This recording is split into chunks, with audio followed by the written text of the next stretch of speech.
todas y a todos. Saludo a las autoridades del gobierno, al viceministro, a todos los representantes de los sectores, a todos los representantes de las empresas, los visitantes distinguidos en esta reunión a la que estamos muy complacidos de asistir. Desde la perspectiva del Banco Mundial y el IFC, el Grupo Banco Mundial, tenemos el privilegio de trabajar hace mucho tiempo ya como banco, no necesariamente yo, pero como banco, una experiencia prácticamente de 2 o 3 décadas en el tema de industrias extractivas, tanto minería como gas y petróleo. Y por otro lado, en esa perspectiva también tenemos el privilegio de trabajar con distintos países y poder ver procesos similares, desafíos similares en común, o también particularidades, innovaciones que realizan algunos países y que por el trabajo que realizamos nos permite también compartir y apoyar en muchos casos la adopción de ese tipo de experiencias o buenas prácticas. Este es el caso de la presentación que he preparado. Voy a tratar de ceñirme al tiempo totalmente, entonces la preparación de la presentación siempre es muy optimista, entonces yo he seleccionado algunos de los aspectos que me parecen más relevantes para la situación actual y los temas, los desafíos que está teniendo enfrente la industria minera en el Ecuador. Siguiente. La siguiente. Como Banco Mundial hemos desarrollado una metodología para hacer una evaluación relativamente rápida de la política minera en un país. Este es un desarrollo que nos permite también identificar y tener puntos de entrada para el diálogo con cada uno de los países respecto de los temas que son prioridad y que preocupan no solamente al gobierno, sino también a las empresas y la perspectiva de la sociedad civil. Entonces, esa metodología se llama diagnóstico sectorial minero. Hemos aplicado esto ya en unos 10 países, algunos países en Asia, más países en África y 2 países en América Latina. Hemos hecho la aplicación en Perú el 2016 y en Colombia terminamos recién el 2018 con una revisión de esas características. Entonces, en esta presentación yo lo que voy a resaltar son algunos temas que hemos visto, tanto la situación y la experiencia de Perú como la situación y experiencia de Colombia, que pensamos pueden ser interesantes en la revisión. No voy a ir en el detalle metodológico para no perder mucho tiempo y complicar. La revisión que hacemos es bastante integral. Vemos lo que llamamos en el banco la cadena de valor, desde lo que es el acceso a los recursos, el catastro, la geología, los permisos. Después nos concentramos en la parte de las operaciones, el cumplimiento de todo lo que son las normativas, reglamentos, estándares. Luego la parte tributaria, en términos de recaudación y régimen fiscal, el manejo de los recursos, los ingresos tanto a nivel nacional como descentralizado, y finalmente el impacto local, especialmente en lo que es el área de influencia de los proyectos. Entonces, ese análisis lo vemos en la parte de políticas y también en la parte de capacidad institucional, es decir, revisamos cuál es el marco de lo que debería ser, ¿no? Y las políticas que se establecen, y luego cómo se ejecutan, si efectivamente se cumplen o en qué medida hay alguna brecha entre esas políticas y esas prácticas. En el caso del Perú, nosotros en el 2016, esta es una foto en ese momento, obviamente las cosas han evolucionado, pero encontramos que muchos de los desafíos identificados en este ejercicio, que básicamente se toma a partir de entrevistas con un grupo de representantes de gobierno, de las empresas con mayor experiencia y de la sociedad civil, hemos encontrado que las experiencias y desafíos en la parte operativa, ¿no?, que pueden ser relevantes en términos de la experiencia del Ecuador. Una es un rasgo muy positivo de la evolución de la minería en el Perú, que es que el gobierno y el Estado peruano consistentemente han ido acompañando el desarrollo del sector minero y han ido invirtiendo en generar la capacidad. Es no solamente establecer las reglas del juego, sino crear las instituciones, dotarlas de recursos, de tanto recursos humanos como recursos financieros, y acompañar el desarrollo y la evolución de esas instituciones que hoy en día operan y funcionan de una manera mucho más sofisticada de lo que era un inicio. Pero lo que quiero destacar acá es la decisión que tomó el Estado peruano en hacer una inversión en la creación de esas capacidades de gestión sectorial. El otro aspecto es la transición que se ha dado en la última década, no solo en Perú, sino en la región, de separación de la función de gestión ambiental del sector hacia entidades especializadas en la gestión ambiental separadas del sector. No solamente por un tema de evitar el conflicto de interés, ¿no? Porque como ustedes saben, en muchos países el propio sector minero era el que evaluaba, revisaba sus y otorgaba el licenciamiento ambiental, pero también aparte del tema de conflicto de interés o de un poco de independencia, el tema de profesionalización, ¿no? La necesaria especialización de una agencia reguladora de lo ambiental que se encarga y se especializa en la revisión de todo lo que son los instrumentos ambientales, y que es una entidad creíble no solamente para las empresas, sino también creíble para la población. Es decir, que exista una confianza en que los dictámenes, las decisiones de esas instituciones son aspectos que están cubriendo los riesgos de los cuales la población obviamente siempre está pendiente en todas estas decisiones. Y acá me parece que en esta presentación que ahora vamos a compartir, la vamos a dar públicamente. Muchos de ustedes seguramente conocen la experiencia de SENACE, y creo que es algo que realmente vale la pena ver como una opción de gestión especializada de lo ambiental. En el tema de la ciudadanía ambiental, acá quiero destacar un tema muy interesante, y esto es algo que nosotros pudimos apreciar a partir de una reunión hace muchos años en el PIDAC en Toronto. Un CEO de una empresa de mucho nombre y de mucha experiencia en el sector, él decía, cuando hablaba con algunos ministros de la región de minería, y decía que los países en América Latina mineros que habían avanzado mucho habían sido muy exitosos en hacer una promoción para atraer la inversión al país, pero que se había hecho mucha promoción externa, pero no una promoción interna. Es decir, el momento que las empresas llegaban con sus proyectos y operaban en muchas poblaciones remotas, la población no tenía información, no sabía qué era la minería, no sabía cómo funcionaban los proyectos, no sabía cuáles eran las reglas, las normas, sus propios derechos, qué dice la ley del medio ambiente y todos los otros aspectos. Entonces, a nosotros nos parece muy importante el tema de generar una ciudadanía, y una ciudadanía ambiental, sobre todo por esta sensibilidad que existe, y este alcance de el trabajo para que la gente sepa exactamente, tenga la información de qué se tratan los proyectos, pero que conozca cuáles son las reglas del juego, los reglamentos, las instituciones y las instancias también en las que pueden participar. Otro aspecto que vimos en la situación del 2016 en el Perú es la baja credibilidad en algunos de estos instrumentos de gestión ambiental y poca confianza. Ahí hubo un caso concreto de un proyecto que me parece el año 2013 o 2014 estaba listo para entrar en operación, y el estudio de impacto ambiental fue bastante polémico, es decir, el otorgamiento de la licencia de explotación para ese proyecto, al punto que como no existía esta confianza, el gobierno en su momento optó y pensó por tener unas opiniones independientes, ¿no? Independientes y de nivel internacional. Esto también ha sucedido en otros países, por ejemplo, hemos visto eso en Dominicana, en República Dominicana,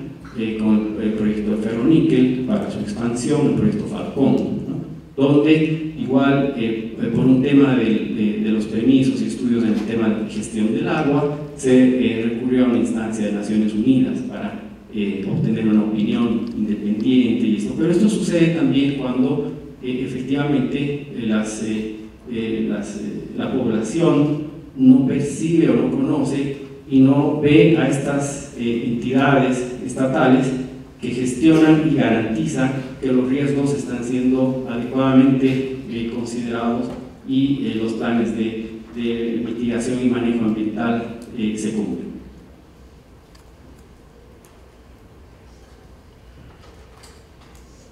La experiencia de Perú es interesante también y positiva en el tema de las consultas públicas, en la consulta previa,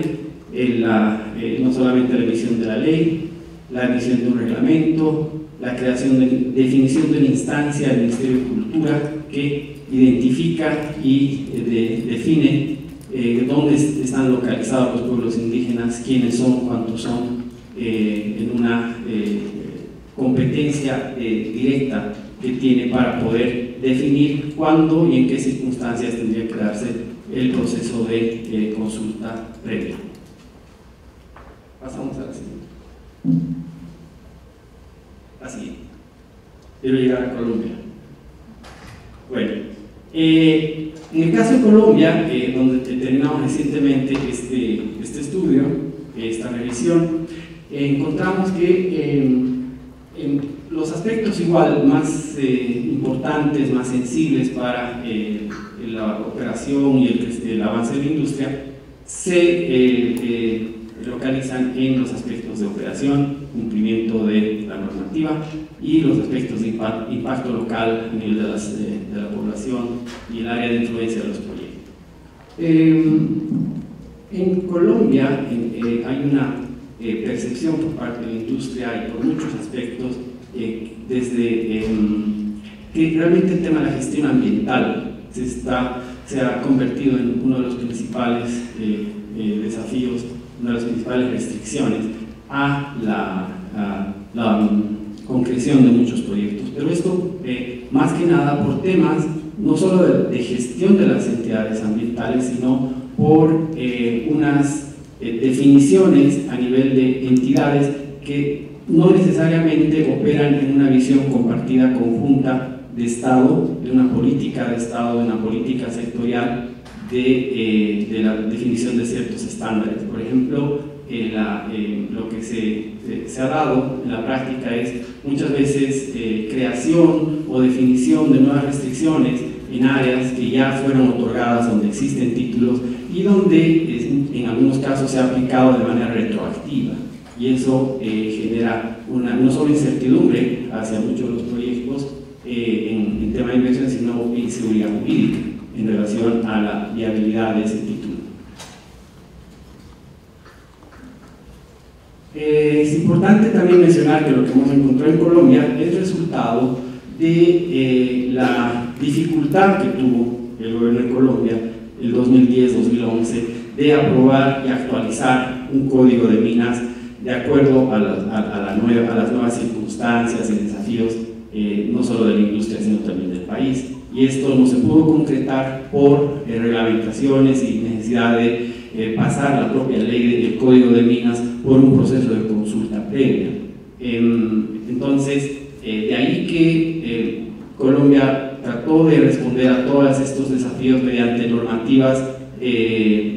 puntuales, específicas, pero que a la larga no pudieron dar ese marco que da un código de minas que es integral, consolidado y que otorga la fuerza que da el código de minas para la actividad minera. El tema del otorgamiento también de los títulos y como se llama en Colombia los contratos de concesión experimentó una serie de desafíos y una discusión a nivel estatal de quién era el propietario, quién era el titular de los recursos. La Constitución dice que el Estado es el titular, y esto siempre se interpretó como que es la administración central, el gobierno central que representa al Estado, pero por distintas vías y sobre todo por la vía judicial las cortes, la Corte Constitucional determinó que Estado era gobierno nacional y gobierno local. Entonces se emitió una sentencia en la cual se establecía que el otorgamiento de las concesiones y los contratos de concesión debía ser concertado entre las entidades del Estado, nación y territorio. Y ahí es donde hoy Colombia está tratando de establecer los mecanismos para poder realizar este tipo de concertación de manera más articulada y que tenga un mejor flujo. Y esto también tiene que ver con la situación del cierre del catastro y el no otorgamiento de títulos o contratos de concesión. Creo que no me voy a seguir extendiendo, voy a tratar de saltar, pero quisiera mostrar muy rápidamente, solo como referencia, dos láminas que vienen después. Una es esta, y esta pregunta a nosotros nos parece muy importante. Pensamos que Ecuador puede encontrar muchas lecciones en muchos países que han tenido avance minero, pero el contexto de Ecuador es muy particular, ¿no? Primero que la extensión territorial de Ecuador es distinta a otros países que han logrado una expansión masiva de la industria minera. Entonces, Ecuador también tiene muchas sensibilidades por la riqueza natural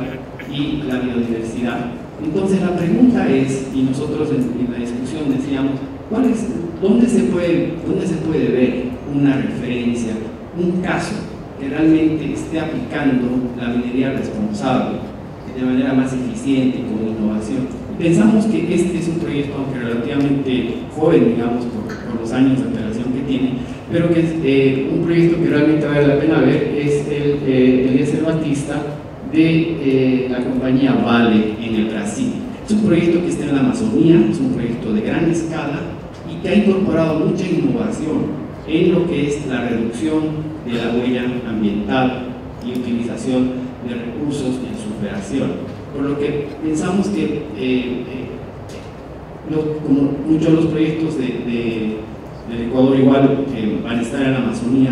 son estas también experiencias muy relevantes. De igual manera, cuando uno piensa en las mejores prácticas internacionales, la siguiente, por favor. Normalmente mira a Canadá, mira a Australia, ¿no? Nos parece importante también a nosotros poder conocer y entender particularidades de la experiencia de otros países, por ejemplo de los países nórdicos como Suecia y Finlandia, que tienen también ecosistemas muy frágiles. La minería no se hace en zonas tan remotas a los centros de población, y la participación ciudadana y los derechos son muy importantes y muy reconocidos. Entonces son países que están adoptando modalidades, esquemas más selectivos y con estándares de gestión ambiental, sobre todo más altos, que en general lo que podemos ver en una forma comparativa con otros países. Termino con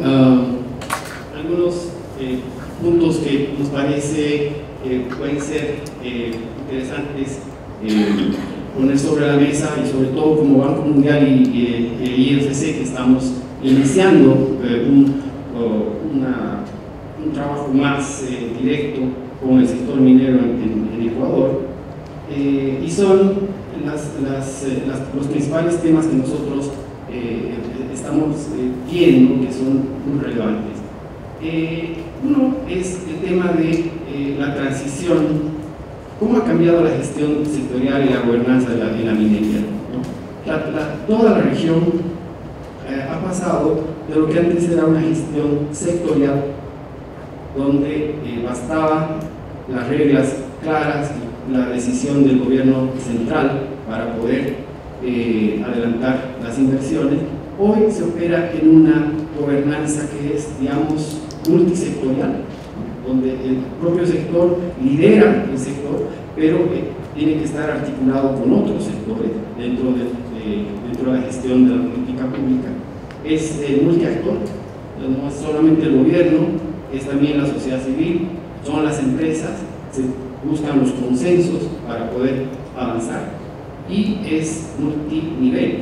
es gobierno central, pero también gobiernos locales, representantes de las áreas donde están operando las empresas.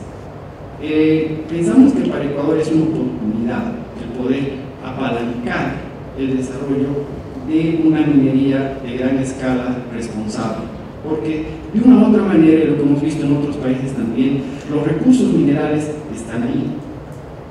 y existe por otro lado también un alto riesgo de que estos recursos de todas maneras puedan ser explotados,